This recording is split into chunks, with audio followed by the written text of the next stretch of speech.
नमस्कार, स्वागत आपका इंडिया की दहाड़ में। इस समय हम लोग एक प्राइवेट स्कूल के अंदर पहुंचे हैं।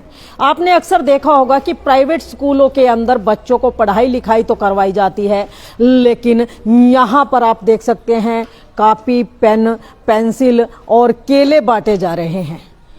आखिर कौन सा ऐसा स्कूल है जहां ये सब किया जा रहा है, तो आपको बता देते हैं।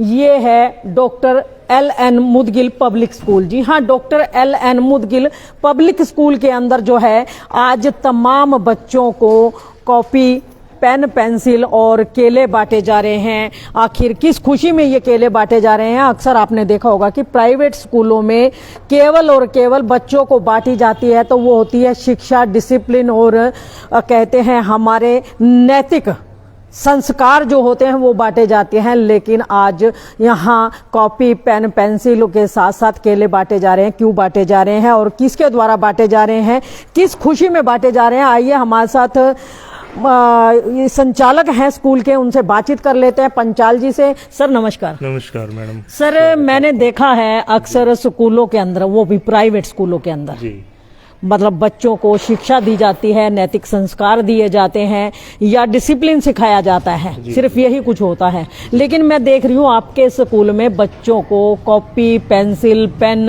और केले भी बांटे जा रहे हैं। आखिर किस खुशी में आज ये बांटे जा रहे हैं? सबसे पहले तो इंडिया की दाढ़ का यहाँ पहुँचने पर मैं हार्दिक स्वागत करता हूँ। और बच्चों को हम लोग शिक्षा तो दे ही रहे हैं, साथ में जो ये स्कूल है ये एक ट्रस्ट के माध्यम से हम लोग चला रहे हैं और उस ट्रस्ट में कोई भी आदमी अपनी स्वेच्छा से कुछ भी दान कर सकता है। तो अभी हमारे पास अनिल पांचाल जी हैं गुड़गांव से, उन्होंने इसमें कुछ बच्चों को भेंट करने के लिए हमें पैसा भेजा था, जिसमें उन्होंने कहा कि बच्चों की पढ़ाई लिखाई से संबंधित और हाइजीन से संबंधित कोई भी चीज़ आप उनको वितरित करें। तो उसी को उन्होंने अपने पिताजी जो खुद हेडमास्टर थे, सुबे सिंह हेडमास्टर जी की याद में, उनका जन्मदिवस था कल, उसकी याद में इन बच्चों को ये कॉपी, पेन, पेंसिल और ये केले वितरण का हमें प्रोत्साहन दिया है। उन्हीं की सहायता से हम लोग यहाँ पे ये कार्य कर पा रहे हैं। तो सर क्या कुछ कहना चाहेंगे ऐसे लोगों के लिए जो सोचते हैं कि बच्चों को पढ़ाई के साथ साथ प्रोत्साहन भी जरूरी है और वो समय समय पर बिना कहे योगदान भी करते रहते हैं? देखिए, हम लोगों के पास जो भी बच्चे आ रहे हैं, हमारे पास सभी जो है ऐसे परिवारों से हैं जो लगभग गरीब तबके के परिवार हैं। इनके माता, लगभग बच्चों को आप देखेंगे इनकी माँ और पिता दोनों ही फैक्ट्रियों में काम करते हैं और बहुत कम फीस में हम लोग इनको जो है ये शिक्षा दे रहे हैं। और हमारा ये प्रयास रहता है कि हम अच्छी से अच्छी शिक्षा दे पाएं और उसके लिए जो भी सहयोग हमारे पास आता है उससे हम बच्चों के लिए सुविधाएं बढ़ाने पे काम करते हैं। इसीलिए हम तो यही चाहते हैं कि भाई अपनी जो भी आपकी आमदनी है, आप एक बच्चे को गोद ले सकते हैं, एक बच्चे को पढ़ाई आप कर सकते हैं। देखो, हर आदमी कमाता है, अपने लिए कमाता है, अपने परिवार के लिए तो हर कोई करता है, लेकिन इन बच्चों के लिए पढ़ाने के लिए, समझने के लिए कोई ना कोई अगर आगे आए तो इनके परिवारों पे भी बोझ कम हो सकता है और ये अच्छी पढ़ाई ये पा सकते हैं। जी। आपका पूरा परिचय बता दीजिए। मेरा पूरा परिचय शिव कुमार मेरा नाम है और मैं डायरेक्टर हूँ यहाँ पे doctor L N. Mudgil public school. तो देखिए, डॉक्टर एल.एन. मुदगिल स्कूल के डायरेक्टर शिव कुमार पंचाल जी हमारे साथ हैं, जिनका कहना है कि वो एक संस्था के सहयोग से इस स्कूल को चला रहे हैं, क्योंकि ये जो एरिया है ये कहते हैं ना एक मध्यम वर्गीय परिवार, मध्यम वर्गीय भी नहीं, यहाँ अगर कहा जाए कि उससे भी नीचे जो परिवार हैं जिनकी आर्थिक स्थिति ज्यादा मजबूत नहीं होती, लेकिन इच्छा होती है कि उनके बच्चे भी पढ़ लिख करके कुछ आगे बने, ताकि जो जिंदगी की कठिनाइयां झेल करके वो यहाँ तक पहुंचे हैं उनके बच्चों को वो ना झेलनी पड़े। तो उसके लिए उनका हर संभव प्रयास रहता है और उन्हीं प्रयासों को सफल बनाने का काम करते हैं एल.एन. मुदगिल स्कूल के डायरेक्टर शिव कुमार पंचाल जी। एक संस्था के सहयोग से इस स्कूल को चला रहे हैं और संस्था में सहयोग करने वाले शख्स का नाम है अनिल पंचाल, जिन्होंने अपने पिता के जन्म दिवस को एक यादगार बनाने के लिए एल.एन. मुदगिल स्कूल के बच्चों के लिए सहयोग राशि भेजी थी। उसी के जरिए जो है स्कूल में बच्चों को कॉपी, पेन, पेंसिल, जो छोटे बच्चे हैं उनको पेंसिल, जो बड़े बच्चे हैं उनको पेन दिया गया और खाने के लिए आज केले वितरित किए गए हैं। तो अगर आप लोग भी चाहते हैं कि ये बच्चे पढ़ लिख करके जिंदगी की दौड़ में सबके बराबरी कर सके, सबके एक कहते हैं कि एक रो होती है कंटिन्यूटली चलते रहना, उसमें कहीं पिछड़ ना जाए। अगर आप भी चाहते हैं कि ये बच्चे आगे जाकर के पढ़ लिख करके देश के भविष्य को उज्जवल करने में सहयोगी सिद्ध हो सके, तो आप लोगों को भी इनकी मदद के लिए आगे आना चाहिए। और जो भी सज्जन अपनी स्वेच्छा से किसी का जन्मदिन, किसी की पुण्यतिथि या फिर अपना बच्चों का बर्थडे मनाना चाहता हो या फिर अपनी शादी की सालगिरह मनाना चाहता हो और उसको यादगार बनाना चाहता हो, तो आप भी एलन मुदगिल स्कूल के बच्चों के साथ सहयोग करके उनको छोटी छोटी खुशियां दे करके अपनी खुशियों को दोगुना चौगुना कर सकते हैं। तो आप लोगों से भी अपील रहेगी कि आप लोग भी इनके साथ कोलैबोरेट करके इनको भी आगे बढ़ने में मदद कीजिए, ताकि आपके बच्चों के साथ साथ इन बच्चों की खुशियां भी बरकरार रख सके। तो आइए पंचाल जी से एक बार फिर जानना चाहेंगे, पंचाल जी कुछ अपील करना चाहेंगे लोगों से, क्योंकि लोग चाहते हैं कि जो बंदा सहयोग चाहता है, जो चाहता है कि इन बच्चों का भविष्य उज्जवल हो जाए, एक सहयोग की अपील जो है आपकी तरफ से भी हो जाए। एक सहयोग की अपील तो हमारा ट्रस्ट का हमारा बड़ा प्रयास था कि भाई हम बेरोजगारी को देखते हुए हम यहाँ पे एक सिलाई सेंटर भी एक स्टार्ट करना चाह रहे हैं। तो मैं सहयोग की अपील करूंगा कि जो भी इच्छुक हैं लोग वो हमारे से संपर्क कर सकते हैं, और संपर्क करने के बाद हम यहाँ पे एक सिलाई सेंटर जिसमें उन महिलाओं को रोजगार के लिए हम तैयार करेंगे जिनके पास आज की तारीख में ना तो रोजगार है और घर पे भी व्यवस्थाएं उनकी नहीं सुचारू हो पा रही हैं। अगर वो सिलाई सीख जाती हैं तो कल को वो तैयार हो जाती हैं, कहीं भी पानीपत जो हैंडलूम का एरिया है, एक तो हैंडलूम इंडस्ट्री को तैयार मजदूर मिलेंगे, लोग मिलेंगे, और दूसरा लोगों को रोजगार मिलेगा। तो दोनों तरफ का फायदा होगा। उसके लिए हम सिलाई सेंटर एक चाह रहे हैं। तो अगर कोई भी सहयोग करना चाह रहा है तो उस सिलाई सेंटर के लिए हम लोग उम्मीद करते हैं कि भाई आप सहयोग करें।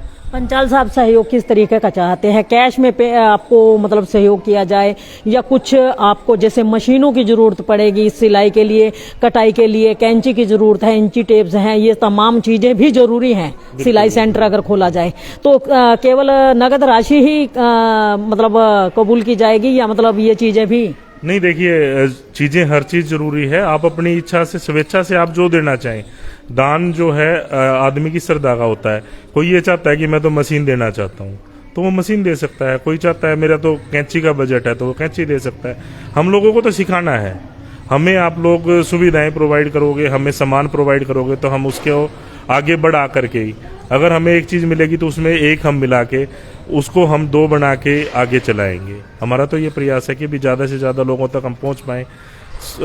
बच्चों को हम पढ़ा रहे हैं, पढ़ाने के साथ साथ अब रोजगार के लिए भी इनको तैयार करेंगे जैसे जैसे बड़ी क्लासों की तरफ जाएंगे। अभी हम स्कूल में हमने रोबोटिक्स का स्टार्ट किया हुआ है, बच्चे छोटी छोटी कार वगैरह बनाना सीखते हैं।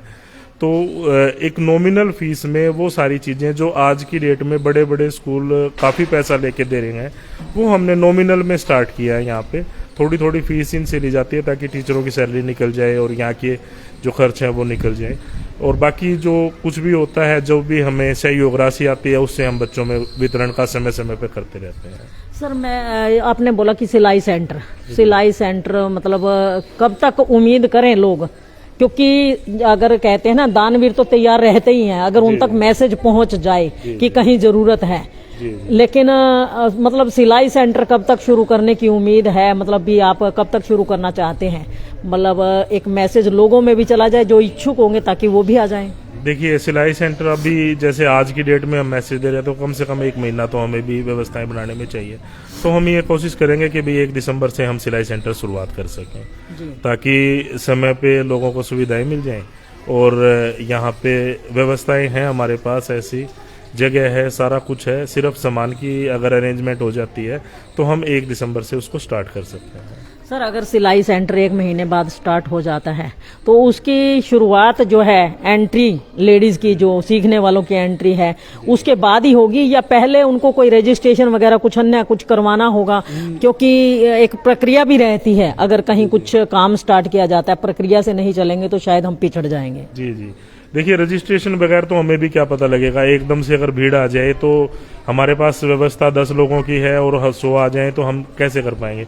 तो वो रजिस्ट्रेशन होगा। रजिस्ट्रेशन के बाद जो है 15 तारीख तक, उसके लिए आप 15 नवंबर तक रजिस्ट्रेशन करवा सकते हैं। रजिस्ट्रेशन का कोई भी चार्ज हम नहीं रखेंगे उसमें फिर जो टीम है हमारी, जो निर्मल प्रेम फाउंडेशन की टीम बैठती है, वो बैठेगी, जिसको ज़्यादा ज़रूरी होगा उसको देख करके फिर वो 10 या 15 लोगों की जो भी व्यवस्था होगी उनको निकाल के और फिर उनको सिखाना स्टार्ट करेगी। मतलब पहले 10 या 15 मेंबरों से स्टार्टिंग होगी, आगे बढ़ भी सकते हैं। बिल्कुल, आगे जैसे जैसे व्यवस्थाएं बढ़ती रहेंगी वैसे वैसे कोई अगर खुद की मशीन लेके आके सीखना चाहता है तो वो खुद की मशीन लेके आके भी सीख सकता है। तो देख सकते हैं पंचाल साहब ने बड़ी अच्छी बात बताई कि स्कूल तो ये चला ही रहे हैं और बच्चों को तकनीकी शिक्षा भी दी जाती है। बच्चे अगर 4th क्लास से 5th 6th में आ जाते हैं तो बच्चों को छोटे छोटे खिलौने बनाने भी सिखाए जाते हैं। टॉय कार हो, टॉय जीप हो या टॉय ऑटो हो या अन्य जो टॉयज हो, बच्चों को बनाने सिखाए जाते हैं। तो ये एक कौशल रोजगार की ओर एक कारगर कदम भी सिद्ध हो सकता है, क्योंकि बच्चा जब बचपन में होता है तो उस समय अगर उसे कुछ सिखाया जाए, उसकी पकड़ मजबूत होती है, उसको वो पूरी जिंदगी नहीं भूल पाते। तो बच्चों का भविष्य अगर उज्जवल करना है तो छोटे बालपन में ही जब बच्चे पढ़ने लिखने आते हैं तो उस समय उनको रोजगार का हुनर भी सिखाया जाना चाहिए। तो जिस तरह LN मुदगिल स्कूल के अंदर किया जा रहा है, तो आने वाले समय में इनका एक टारगेट और है कि सिलाई सेंटर की शुरुआत यहां से की जाए।